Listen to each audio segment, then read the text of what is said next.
ကျွန်တော်ကနေဘူးတူတာအနေနဲ့ share ရန်လုပ်ပေးချင်တာကကျွန်တော်တို့ဒီစင်ကာပူနိုင်ငံအတွင်းမှာလောင်တန်းဘတ်အနေနဲ့အလုပ်လုပ်နေတဲ့ညီကိုမောင်နှမတွေပေါ့နော်ကျွန်တော်တို့နောက်လာဆိုလို့ရှိရင်တရုတ်နှစ်တကူရောက်တော့မယ်ဟုတ်တော့တရုတ်နှစ်တကူကျရင်ကျွန်တော် holiday တွေတော်တော်များများရကြမယ်ပေါ့နော် holiday တွေရတဲ့ခါကျရင်ကျွန်တော်တခြားနိုင်ငံကိုသွားလဲတဲ့ခါကျရင်သွားလဲပြီးတော့ခါကျတခြားနိုင်ငံသွားလဲတဲ့အခါကိုလဲပြီးလို့ဒီစင်ကာပူနိုင်ငံကိုပြန်ဝင်တဲ့ခါကျရင် arrival ကဖြစ်ရတယ်ဟုတ်တော့အဲ့ arrival ကဖြစ်တဲ့အခါမှာကျွန်တော်တို့ဖြည့်ပုံဖြည့်နည်းလေးကိုကျွန်တော်တည်တဲ့လောက်ကျွန်တော်ဘူးတူတာအနေနဲ့ share ရန်လုပ်ပေးမှာဖြစ်ပါတယ်ဒါဆိုရင်ကျွန်တော်တို့စာကြည့်လိုက်ရအောင်ပါနော်ကျွန်တော်ဆိုရင်ကျွန်တော်တို့အဲ့ arrival ကဖြည့်တဲ့အခါကျရင်ဘယ်လိုဖြည့်ရမလဲသူကဒီနိုင်ငံကိုပြန်မဝင်ခင်မှာကြိုဖြည့်ရတယ်ပေါ့နော်နိုင်ပိုင်းအလိုမှာကြိုဖြည့်လိုက်ရတယ်ဥပမာကတခြားနိုင်ငံနေဒီနိုင်ငံကို flight နဲ့လေယာဉ်နဲ့ပြောင်းမယ်ဆိုလို့ရှိရင်လေစိမ့်မှာ easy ထိုင်ဖြည့်လို့ရရတယ်လေစိမ့်ကိုကားနဲ့သွားနေတဲ့ချိန်ကားပေါ်မှာထိုင်ဖြည့်လိုက်ရတယ်ပြီးတော့မှဒီနိုင်ငံမှာရောက်တဲ့ခါမှာလေသိမ်းမှာဖြစ်ရင်လည်းတရားဒါပေမဲ့အကြံနဲ့လှုပ်ရှုပ်တော့ပေါ့ဗျာအဲ့တော့ကျွန်တော်တို့ဒီနိုင်ငံကိုမဝင်ခင်လေရင်မတက်ခင်မှာပဲကြိုပြီးတော့ဖြည့်ထားရင်ပိုကောင်းတာပေါ့နော်အဲ့ဒါကျွန်တော်တို့ဖြည့်ဖို့ဖြည့်နည်းလေးကိုကျွန်တော်ဆက်သွားလိုက်အောင်ဒါဆိုရင်ကျွန်တော်ဒီ right back ဖြည့်လို့ရမယ်ဒီ government ရဲ့ Singapore government ရဲ့ website တဲ့ link တွေကိုကျွန်တော်ဝင်လိုက်မယ်ပေါ့နော်ဟုတ်ပြီဒါဆိုရင်ကျွန်တော်ဝင်လိုက်ပြီကျွန်တော် open သွားမယ်ပေါ့နော်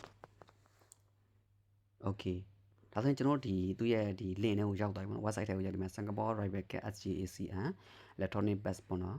inquiry portal ဆိုတဲ့ဟာဒီမှာဆိုရင်ကျွန်တော်ရှေ့ဝေးအများကြီးမပြောတော့ဘူးเนาะအရင်ကြာသွားမှာဆိုလို့အပိုင်း3မှာ submit SGAC ရဲ့ update SGAC ရဲ့တခြားဟာရဲ့ပေါ့နော်အဲဆိုရင်ကျွန်တော်တို့အဓိကကျွန်တော်တို့ကrival gap ဖြစ်မှာဆိုတော့အဓိကဟာပဲတွားလိုက်တော့မယ်เนาะကျွန်တော်တို့အပေါ်ဆုံးအတီးရဲ့ submit SGAC ဆိုတဲ့ဟာကိုကျွန်တော်တွားလိုက်မယ်ဟုတ်ပြီဒီချက်နှိပ်လိုက်မယ်နှိပ်လိုက်ပြီးတဲ့အခါကျဒီမှာဆိုလို့ရှိရင်အပိုင်း3ပိုင်းထပ်ပြီးတော့ပေါ်လာတယ်ပေါ့နော် Singapore citizen permit နဲ့ resident ရဲ့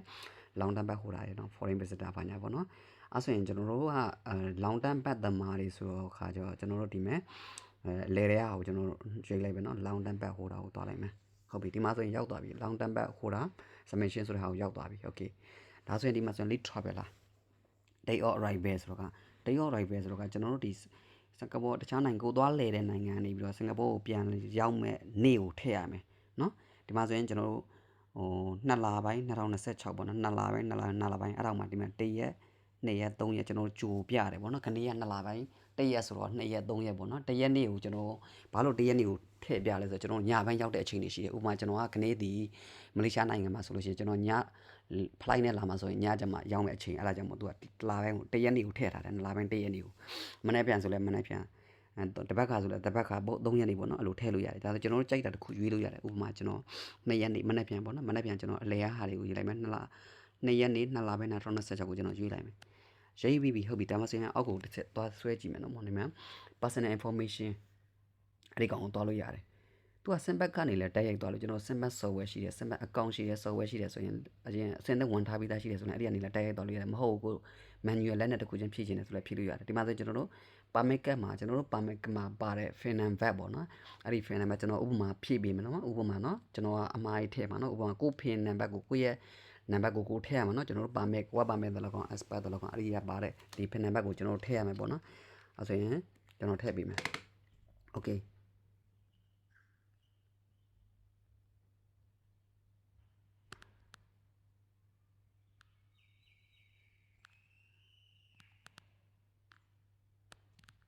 ဒါကကျွန်တော်အမှားကြီးထည့်ထားတာပေါ့နော်ညီကိုမောင်နှမတော့ညီကိုမောင်နှမတို့ရဲ့ဒီ permit card မှာပါတဲ့နံပါတ်ကိုပဲထည့်ရမှာကျွန်တော်ကဥပမာအနေနဲ့ကျွန်တော်ပြထားရတာ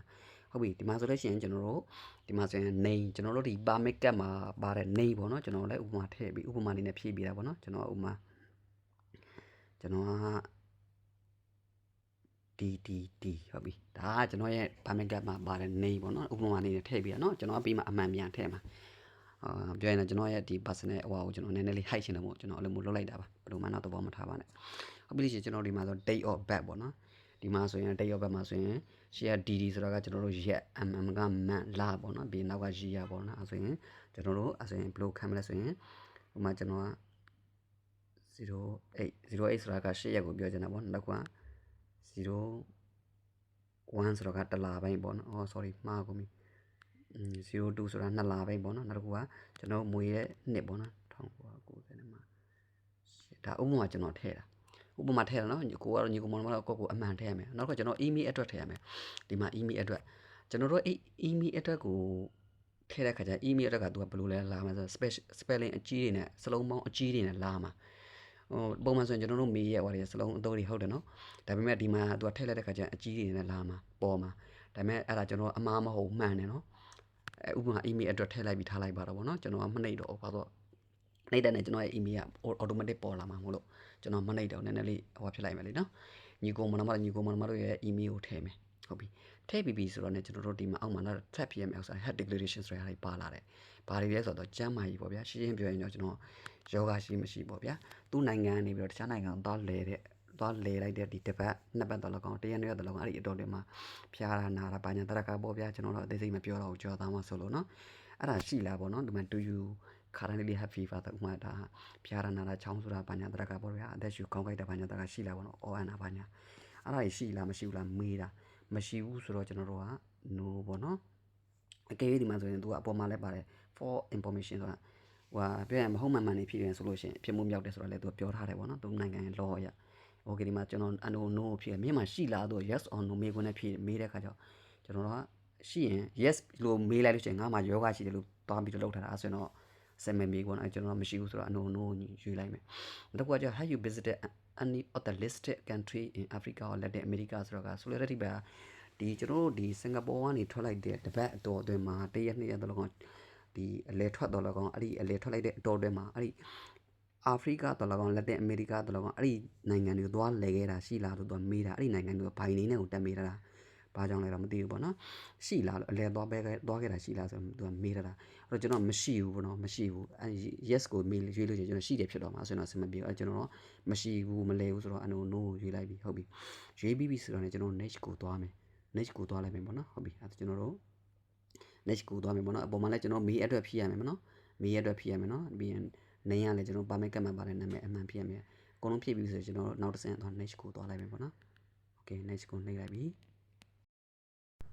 ကျွန်တော် next ကိုသွားလိုက်တယ် next ကိုသွားပြီးလို့ရှိရင်နောက်တစ်ခုထပ်ပြီးတော့ပြန် next ပြန်ပေါ်လာတာပဲသူရဲ့အပေါ်မှာကျွန်တော်တို့အစွာချက်လိုက်ကိုယ့်ရဲ့ personal information နဲ့ကြားမှာဒီမှန်မှန်ကန်ပြန်ပြတယ်